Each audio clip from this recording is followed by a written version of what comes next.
So I want to talk about this project OT100 again. Now this is Modbus, and if you do the project that we talked about a few weeks ago, you end up here where you have a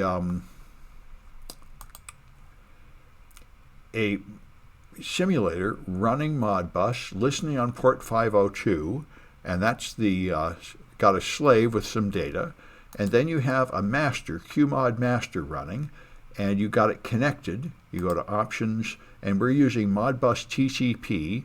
RTU is something else, and on the OT canvas, huh? Well, that's weird. Yeah, the OT canvas I just checked, and it's not set to Mountain Time, so I don't know. And make sure you're going to your slave IP address, which is your local IP address, and the port. Then you can connect. I'll disconnect and reconnect. And then you can send commands like read. And here I'm reading 5 coils. So since there are already 5 answers there, it's not easy to tell that it worked.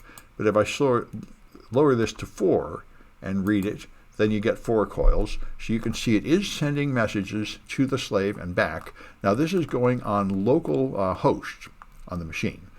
So it's not actually sending any network traffic. So that's where we got to if you did this Modbus project before. And what I've added to this, so then you had Wireshark and you looked at the traffic for the read request, and then put on Metasploit and send a read request through Metasploit.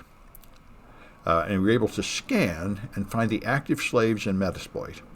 And then I think we did an Nmap scan. So that's where this project used to end. Now what I realized after thinking about it is we can easily add Splunk to it.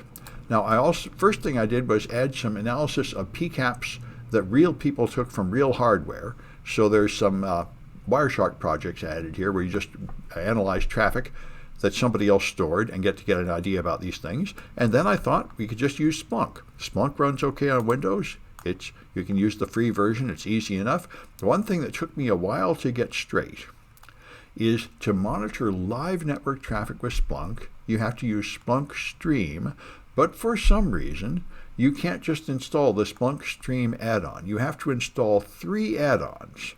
I don't know why. Splunk app for Stream, Splunk add-on for Stream wire data, and Splunk add-on for Stream forwarder, even when you're using a single instance and not forwarding it anywhere. You have to put on all 3 of these or it won't work. And once you put on all 3 of these, then when you go into your Splunk console, which I've got here, all right, so here's Splunk. And if you just go to search, I think, yeah, then you'll be able to go to, just go to the home, click Splunk up in the corner. You can configure Splunk Stream. And, oops, I got to get back to the right browser. All right. And here it is, Splunk Stream. Here's the add-ons. So when you click Splunk Stream, you'll see the way it's monitoring stream data. And by default, it will show you a graphical panel to summarize the data, which is, I guess, what the pros use. I never find it very useful, but I was a DBA, so I'd rather just see the facts than this nonsense. And then the important part for us is configuration and configure streams. This is where you choose what kind of network data is going to be picked up by Splunk. So it's being kind of slow to respond, but it's coming. Okay.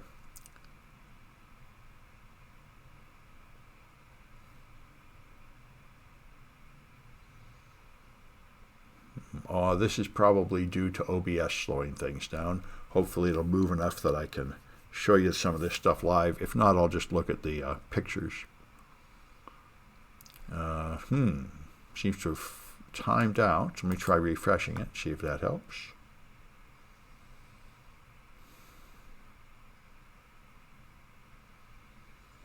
Okay, it looks like it's not going to load at all when I'm streaming. Let me just go to the canned instructions then. I'm going to kill my virtual machine. It's all right. I think I can find pictures, which will be good enough to communicate what I need to here. There's always something. So here we are at 100 Modbus, and there are some tricks. Okay, so once you have configured these 3 add-ons to Splunk, then you set up the stream by just saying, let's get started. And that will start Splunk monitoring the stream, but it will only be installing some useless streams you don't care about, which you can see if you go into search and look at the stream types. You'll see it looks like it's scanning useful protocols like DNS and HTTP and IP, and it is, but it's only scanning certain sources there, and the sources are just Splunk's internal traffic. So I don't know why they did this, but by default, Splunk Stream only installs traffic generated by Splunk for its internal processes, which is kind of stupid. That's not what you care about. So, to monitor general traffic, you have to go to Configure Streams, where I was just trying to go, that wouldn't load, and then you get here. And in Configure Streams, you can choose to enable some more protocols. You have to enable them one by one here. You click the gray enabled, then a box will pop up and you approve it. Then you're enabling DNS. So you pick the protocols you want to monitor, and one thing I was very pleased to observe is that Modbus is just right on the list. It's a built-in protocol Splunk knows about. So you monitor DNS, ICMP, Modbus, and TCP. That's what I did in this project. You can do whatever you want. You have to enable them one by one, and then create some traffic by pinging something. And now when you view stream data types in Splunk, you'll see you have the Splunk internal data, and then you have some data for generic traffic on these protocols down here. So that's what you do. And now, one problem is we're using loopback, which is, of course, just for our demonstration purposes. We have the simulated Modbus slave and the simulated Modbus server on the same network. So the traffic is not actually going through the network card. So you have to monitor loopback traffic. And I researched this. This is something to understand about Splunk. All the GUI is just a very thin layer on a command line Unix product, essentially.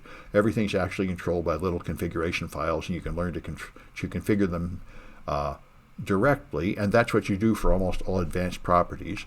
So to monitor loopback traffic, you have to go here into Program Files Splunk, and here, by the way, is a real clear indication that what you have is a Linux product that's been ported to Windows. It now has Linux directories like etc and bin and such. So etc at Splunk TA stream default, you have streamforward.conf. And by default, your streamforward.conf has just an IP address and a port in it, but you have to add these lines if you want to monitor both the loopback traffic and the real Ethernet traffic. You have to add these lines to it. So put it in there and save the file, then restart Splunk. And now you can pick up Modbus traffic. So if you just go to your master and do a read-write operation like I did before, that will send traffic to the slave, and you can pick it up in Splunk. You'll now have stream Modbus traffic, and you can examine it. And so then, if you run Metasploit, you can run the scan in Metasploit again to scan through for traffic. And I was interested to see what happened here. Here it sends 10 requests trying all these different station IDs, but only one of them works.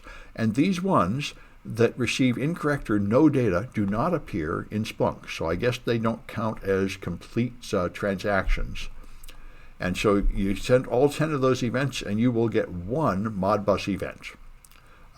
Here, I did it a bunch of times under different conditions. And so that's a start. And the next thing I think would be to try to get more attacks and more detections going here. And the next thing would be to get an IDS working, like Suricata or something. So I'll try and get that stuff working in future projects. But anyway, that's the new part of this project, is adding Splunk to it.